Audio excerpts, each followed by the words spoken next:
الحمد لله وكفى وصلاة الله وسلامه على رسوله المصطفى وعلى آله وصحابته ومن تبعهم بإحسان إلى يوم الدين. أما بعد، أيها الأحبة في الله، waxaa inagu soo dhow foodana inagu soo haysa bishii barakaysnayd ee Ramadaan. Allana tabaaraka wa tacaala waxaa ka mid ah nicmooyinkiisa iyo galladihiisa aan la koobi karin inuu u sameeyey addoommadiisa waqtiyo ay cibaadada iyo taacada ku tartamaan, isagoo addoonka laga rabo xilli walba iyo bil kasta iyo sanad walba iyo xilli walba inuu Ilaahay caabudo, ayaa haddana waxaa laynoo sameeyey waqtiyo gooni ah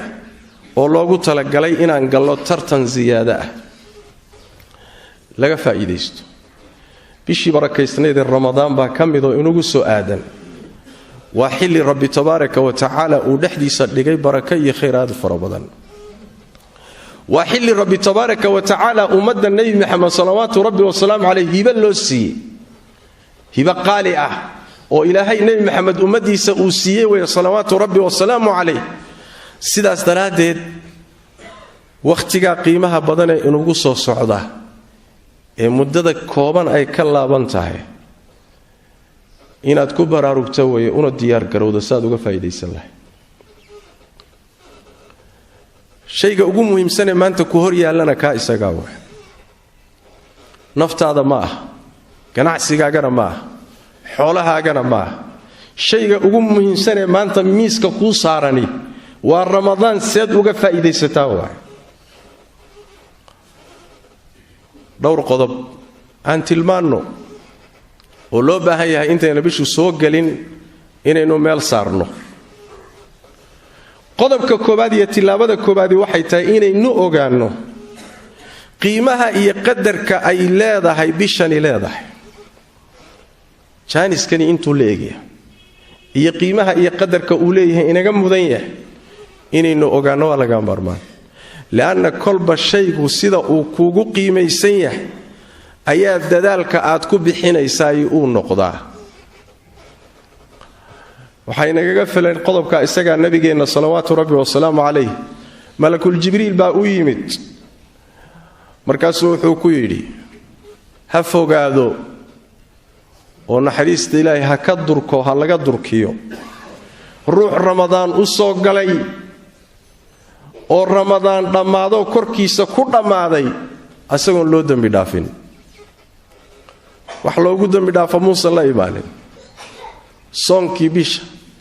salaadihii, sadaqadii, umradii, quraan akhriskii, cibaadaadkii dambi dhaafka laga helayay kamuusan faa'iideysanin. meelahaasuu taagtaagnaayo waqtigiisa ku lumiyay. jaaniskii baa dhaafay. ilaahay agtiisa muxuu ku leeyahay? waa dayro way kaas. ilaahay waa dayri, waa nin la fogeeyay. sababtuna maxay tahay? rabbi tabaaraka wa tacaala hadduu nicmo ku guddoonsiiyo ku siiyo ood nicmadiisa ka shukrin weydo oo siday tahay aad u guddoomi weydo, natiijadu waxa weeyaan wala in kafartum inna cadaabii la shadiid. in markaas lagu ciqaabo lagu fogeeyo waa. sidaas daraadeed qodobka koobaad inaynu ogaano bishan inaysan bilihii kale la mid ahayn, waqtigeedana uusan ilaa noqonin sida sanadka intiisa kale way ka duwantaa wayna ka soocanta. waa qodob iyo tilaabo muhiim ah. qodobka labaad waxa weey ee mudan inaynu baraarujino in muddada gaaban ee bisha inooga laaban aad ku ducaysato inuu Ilaahay ku gaarsiiyo oo caafimaad kugu gaarsiiyo, nabadgelyo kugu gaarsiiyo. sidaasi waxa ahaan jiray akhyaartii iyo salafkii inaga horeeyay ridwaanullaahi calayhim. 6 bilood oo Ramadaan ka horeysa ayay Ilaahay weydiisan jireen Ilaahu Ramadaanna gaarsiiy. waa jaanis weyn inaad gaari doontana ma hubtid. saacada ka laaban, waqti kooban baa ka laaban, laakiin damaanad ma haysataa inaad gaari doonto maya. imisa walaalaheen ahaa oo Ramadaankii hore inala soomo, inala salaado, inala cibaadaystay oo jaaniskan mar labaad aan la siinin. adigana waxa dhici karta inaadan gaadhin. haddaad gaadhana waxaa dhici karta ka ku xiga inaadan gaadhin. sidaas daraadeed waa in aad ilaaha weydiisato inuu ku gaadhsiiyo bishan adoo nabad qaba ammaanna ku siiyo. qodobka saddexaad wuxuu yahay bishu markay dhalato nabigeenna waxaa ka sugan salawaatu rabbi wasalaamu calayh inaad ducaysato iyadana oo wuxuu ku ducaysan jiray nabigeennu sal alla alayh wasalam ducadaan sheegnay allahu akbar allahuma ahillahu calayna biاlamni waaliimaan ilaahu bisha noogu dhali iimaan iyo ammaan nabadgelye iyo islaam tawfiiq aadna waafajiso waxaad jecesheed raalli ka tahay. markaasuu wuxuu dhihi jiray biley rabbigaa iyo rabbigay waa allah tabaaraka wa tacaala. ducadaasi qiimahay leedahay waxa weeye bishan bilatayee kugu soo aaday in khayrkeeda lagu waafajiyo ilaahay ku waafajiyo kuna tuso inaad samaysana kuu fududeeyo ayay ducadu ku saabsantahay. qodobka xigaayo wuxuu yahay bishii baad soo gaadhay way noo bilatay nabad iyo nabadgelyaad ku soo gaadhay caafimaad baad haysataa ilaahay tabaaraka wa tacaala inaad nicmada uga shukrido ramadaan inaad soo gaadhay adigoo nabad qaba. maxaa yeelay shukriga nicmada rabbi aad garatay ee aad ka shukriday wuxuu keenayaa in siyaado lagu siiyo. lain shakartum la asiidannakum waa laguu kordhin. nicmadii baad garatay waa nicmo diineed waad ka mahad celiso ilaahay baad u aqoonsatay allah tabaaraka wa tacaala nicmooyin kaloo diineed buu kuugu darayaa kuugu siyaadinaya. sidaasi waa qur-aanka kariimkaa siduu noo tilmaamay oo nicmo markaad ka shukrido tu kalay jiidanaysaa oo wadataa markaad taa ka shukridana kuwa kalay wadataa oo jiidanaysaa wahaakadaa nicamku waa iswataan macaasida iyo dunuubta iyo kufraankuna waa iswataan. marka shukri ilaahay nicmadiisa ka shukriya qalbigaaga ku weynaato. qodobka xigaayo wuxuu yahay ee baraarujinta mudan bishii inoo soo socoto bishu markay dhalato iyo dhalashadeeda iyo soo dhowaynteeda waa inaan ku faraxno waa inaan bishaaraysanno. waa marti aan aad u jeceshahay waalidkaa oo wakhti dheer kaa maqnaa xaaskaadiyo wakhti dheer aydaan is arkin kulanka kuugu hormaysaad kulmaysaan soo aad uma faraxsanid laa shaka fi dalik tabtahij. sidaas daraaddeed waxaa ka qiimo badan waxaasoo dhan bishan oo nabad kuugu soo gashay marti qiimo badan weeye oo kuu timid waa inaad martisoor fiican martisoorto soo dhowayso kuna faraxdo imaanshaheeda. nabigeenna salawaatu rabbi wasalaamu calayh markay bishu soo gelayso saxaabadiisu u bishaarayn jiray wuxuu dhihi jiray bishii ramadaan baa idiin timidoo soo gashay waa bil baraka iyo khayr badan khayrkeeda iyo barakadeeda la badiyey. allah tabaaraka wa tacaala soonkeeda ayuu waajib idinkaga dhigay. iridihii jannada ayaa la furay iridihii jaxiimo iyo naartana waa la xidhay. shayaadiinta kuwoodii khayrka darnaayee madaxa adkaayee sharka ku mudxay ayagana waa la xidhxidhay waa la katiinadeeyey. habeen baa ku jira bishaas ka khayr badan 1,000 bilood. ruuxii khayrka habeenkaa laga qadiyana isaga ayaa xaqiiqo wuxuu yahay ruuxa qaday oo wanaagoo dhan ka qaday. nabigeennu waa u bishaarayn jiray marka saxaabada war wax weyn baa yimid war ka gaca fadhiga war baraaruga marka inaad bishaaraysato ood ku farxdo. allana qur-aanka kariimka wuxuu inoogu sheegay iimaanka islaamnimada qur-aanka ku farxa waa fadli alle qul bifadli illaahi wa biraxmatih waa khayr aakhiriya adduunba wey. allah naxariistiisa iyo fadligiisa faliyafraxuu ha ku farxaan huwa khayrun mima yajmacuuna asaga ka khayr badan waxaanay uruurinayaan ee adduunyada ah. kuraasta aad haysato milkiga iyo boqortooyada xoolaha jeebkaaga iyo akawnkaaga ku jira naftaada lafteeda caruurtaada iyo guryahaaga kulli waxaa kaaga qiimo badan hal camaloo aad janno ku hesho ama ilaahay cadaabkiisa kaa badbaadiya. huwa khayrun mima yajmacuun. taasi waxay cagsi ku tahay in badanoo muslimiinta ka mida walilasaf khaasatan dadka caadaystay adduunyada iyo maladaadkeeda iyo shahawaadkeeda ilaahay hana asture. bishii ramadaan baa soo dhow marka la yidhaahdaba waa naxayaa waa murgayaa cidhiidhi buu dareemayaa warmiyayna kugu filayn 11 bilood baad cunaysi oo aad cabaysi oo aad raaxaysanaysi oo saad doonto samaynaysi ayaduna waa ayaam waa maalmo kooban oo tirsan way war maxaad ka nixiyo ku haysta waa caafimaadka jidhkaaga waa aakhiradaadii iyo jannadaadii iyo daartaadii aakhirood dhisanayso waa faa'iidooyin bulshada u soo noqonaya ayadoo dhan waa fawaa'id aakhiriya adduunyo waay maxaad ka nixi marka inaad ku faraxdo waay inaan bisha ku faraxna imaanshaheeda inaan ka naxno ma aha qodobka xigaayo wuxuu yahay loo baahaya inaan ku baraarugno bishan waa inaad qorshayso oo aad nadaamsato dejisato qaabkaad uga faa'iidaysan lahay bini aadamku kama soo haro takhtiidka iyo qorshaha iyo nadaaminta kama soo haro habeenada iyo maalinta bishu ka kooban tahay saad uga faa'iidaysan lahayd qorshaheeda deji kadibna yuusan jaanisku si fudud kugu dhaafin waxay kugu kaalmaynaysaa in aad sidaad rabtay wax u hesho bitawfiiq illaahi tabaaraka wa tacaala miaal maalan haddaan tusaale idin siiyo waxaad rabtaa inaad bisha ramadaan aad qur'aanka dhammayso 5 goor waa go'aan soo maaha go'aankaasi waa inaad u dejiso wakhtigiisii maalintii imise goor baad rabtaa inaad fadhiisatood qur-aanka akhrido iyo habeenkii muddo walbana intee juz baad rabtaa inaad akhrido qorshe degan oo isku habaysan oo nidaamkii go'aankaad dejisay waafaqsan ayaa markaa kuu soo baxaya laakiin si fawdo oo hamajiya haddaad bisha isaga gasho barnaamij kale oon qorshahaagaba ku jirin baa ku kaxaysan doonta kadibna bishii waaba dhammaatayba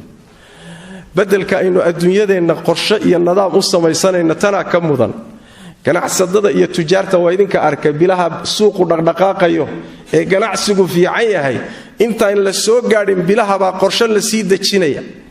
qorshihiibaa badeecada lagu keenaya bakhaarada la buuxinaya nin walba wuxuu isleeyahay jaaniskana yuusan si fudud kugu dhaafin waar miyayna ka mudnayn inaynu aakhiradeenna aynu qorshe u dejisanno iyo saynu jaaniskan uga faa'iidaysan lahay wakadalika ninka siyaasiga ee kursiga rabaay markuu go'aansado inuu kursi raadiyo qorshihii buu dejinaya shirar reehebel la shir kooxebel raadi dhaqaalihii isku hagaaji xagga wad yacni waxaa ka horreeya qorshayntaa ka horraysa intaan tilaabada qaadin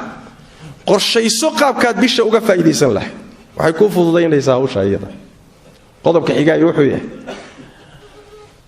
go'aan qalbigaaga ah iyo doonitaan dhab ah qalbigaaga ha laga arko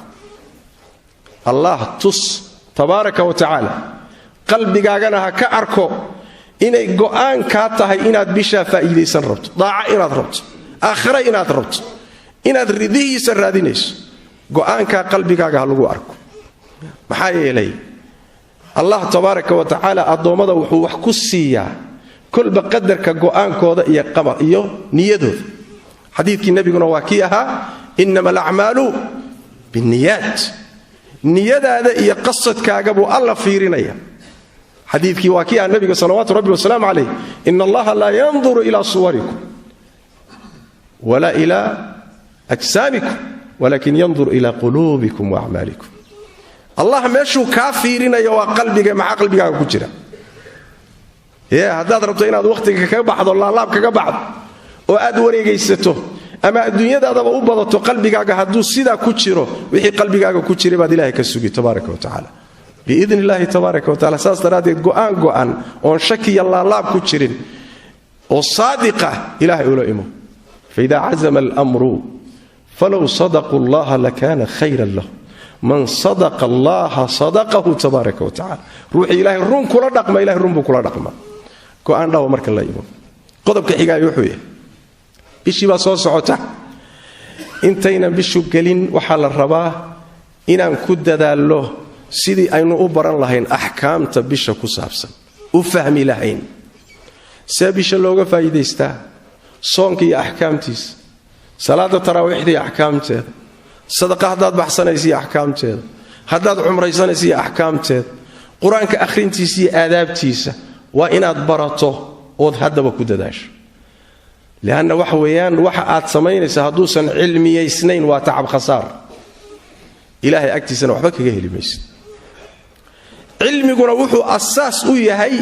عقيدة يا هذلك يا فعلك وحكستر الله سميني علمك أساسها فاعلم أنه لا إله إلا الله ساس ترادد والله وحو كدغي أول فريضة على كل مسلم ومسلمة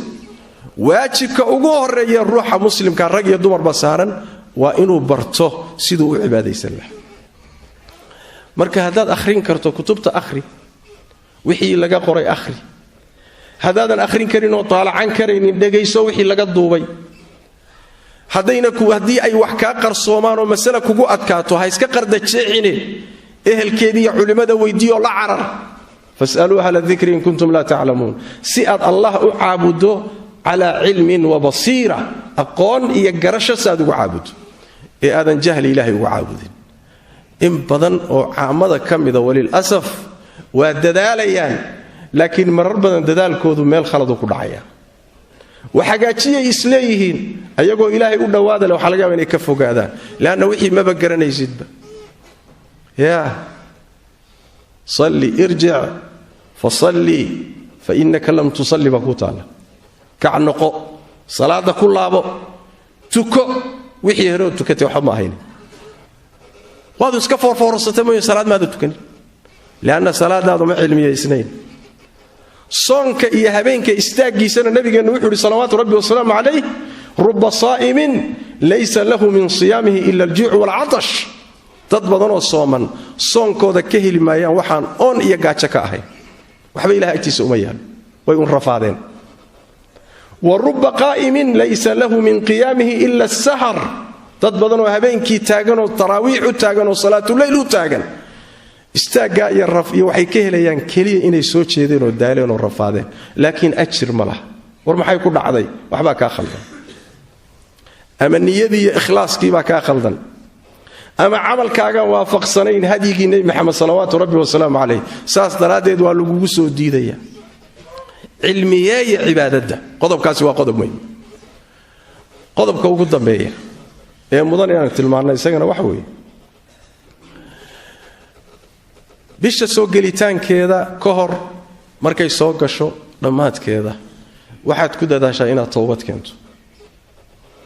ilaahay u soo laabo wixii dambi aad gali jirteed caadaysatay joojiyo ka go wixii hore kaaga dhacay ka qoomamood oo qalbigaagu ha ka gubto go'aanso inaadan dib dambe ugu noqonaynin ilaahay dartiina u sameey markaad saa u toobad keento toobad rasmiya aad keento qalbigaaga wixii daxal fuushay mugdigii fuulay wasakhdii fuushay kulli waa la daahirinayaa qalbigii waa dhalaalayaa waa xoogaysanayaa socdaalka uu xagga rabbi ugu jiro ayuu wuxuu u helayaa awood u helayaa daacadii buu ku sabrayaa quraanka akhriskiisu ma dhibayo salaada intii la taagnaadaba waa taagnaanaya waa sabraya soonka iyo dhibkiisa waa ku sabraya laana waa qalbi xoog badan oo iftiimaya waa iimaan xoog badan baa ku jira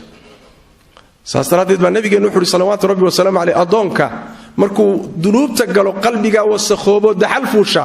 markuu soo laabto ka soo laabtana qalbigiisa waa la soofeeyaa waa la sifeeyaa waa la daahiriyaa soomaarti marka qalbiga daahiri san soo sheegnayba meesha ilaahay kaala mucaamaloonaya waa qalbiga haddaad aragto adoo caajsan cibaadadii kugu adagtahay jiitamayo cagjiidaaya rafaadsan oo cibaadaysan la aafadu xagee ka socotaa qalbigaagay ka socotaa kan khayrka u hormaray ee khayrkii ka horeeyana arintu waxay ka socotaa qalbigiisa ka socotaa baada tawfiiq ilaahi tabaaraka wa taala ala wa inna fil jasadi mudghah idha salahat salaha al jasadu kulluhu wa idha fasadat fasada al jasadu kulluhu ala wa hiya al qalb marka qalbiga hagaaji nadiif uqdada ka saar arada ka saar xumaanta ka saar shahawaadka jacaylkooda ka saar shubahaadka ka saar qalbiga nadiifi wixii galayna ka toobad keenoo daahiri si aad bishan si qiimo badan uga faa'iideysato daacadka rabbiga kala gadisanna aad qaybtaada uga qaadato khitaamka waxa weeyaan iyo gabagabadu waxaad isku daydaa acmaasha bishan taalaay way fara badan tahay mid walba qayb ku darso soonkii waad soomanta salaadiina waad salaadaysaa sadaqada wuxuun ku darso haddaad cumraysan karta gal qur-aanka akhriskiisa ka qayb qaado salaadii habeenkii ka qayb qaado khayroon afurinta dadka sooman ka qayb qaado meel keliya ha isku koobine meel walba inay lagu kugu jiri karto isku day waxaa ila nabigeenna salawaatu rabbi wasalaamu calayh acmaal fara badanoo kala duwan markuu sheegay ruux hal maalina inta isla sameeyey janna loo ballan qaaday buu nabi maxamed yiri salawaatu rabbi wasalaamu calayh marka majaal walba khayrkiisa iyo wanaagga yaalla inta ugu badaneed ka qaadan karta ka qaado si ilaahay kuu saamaxo tabaaraka wa tacaala qoortaada naar uga xoreeyo jannadiisana kuugu waajibiyo iyo radihiisa tabaaraka wa tacaala sallu wa sallim ala khatamil anbiya'i wal mursalin allahumma salli wa sallim wa barik ala abdika wa rasulika muhammad wa ala alihi wa sahbatihi wa man tabi'ahum bi ihsan ila yawmiddin allahumma inna nas'aluka الهدى والتقى والعفاف والغنى ربنا ظلمنا أنفسنا وإن لم تغفر لنا وترحمنا لنكونن من الخاسرين اللهم يا حي يا قيوم برحمتك نستغيث ردنا إليك ردا جميلا اللهم بلغنا رمضان ووفقنا فيه من الخيرات والطاعات ما تحب وترضى يا أرحم الراحمين اللهم أعز الإسلام والمسلمين وأذل الشرك والمشركين ودمر أعداء الدين يا رب العالمين اللهم انصر عبادك الموحدين في كل مكان اللهم انصرهم نصرا مؤزرا عاجلا غير آجل يا أرحم الراحمين اللهم انصر من نصر هذا الدين واخذل من خذل هذا الدين يا أرحم الراحمين وسبحانك اللهم وبحمدك نشهد أن لا إله إلا أنت نستغفرك ونتوب إليك